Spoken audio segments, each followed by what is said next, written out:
Current treatments for tendon and ligament injuries are quite limited. There's rather long healing times, and the underlying tendon tissue heals through scar formation and doesn't really return to its original pre-injury state. So building upon the tough gel adhesive technology, which was developed here at the Wyss Institute, as well as Harvard University School of Engineering, we collaborated with a group of Novartis to create the Janus Tough adhesives. And this biomaterial has two faces to it.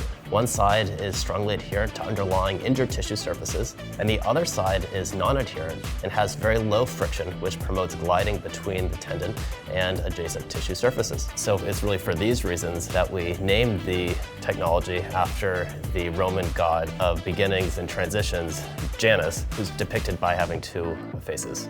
The Janus Tough adhesives can be loaded with drugs that are delivered locally and slowly over an extended period of time to promote tendon healing. This highly localized drug delivery capability, enabled through our hydrogel adhesive, is not available in any other biomaterial-based therapies currently in practice. Using a series of preclinical tendon injury models, we were able to show that the JTA reduced inflammation and scar formation compared to standard of care.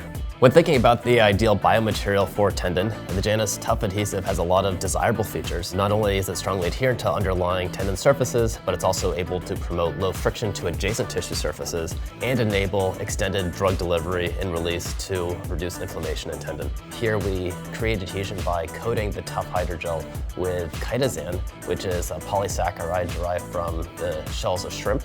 And we use this adhesive bridging polymer to create that strong adhesion to underlying injured tendon surfaces.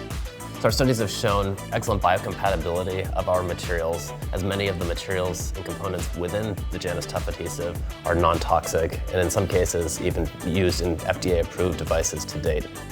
And we're really excited for its prospect to make its way into clinical practice.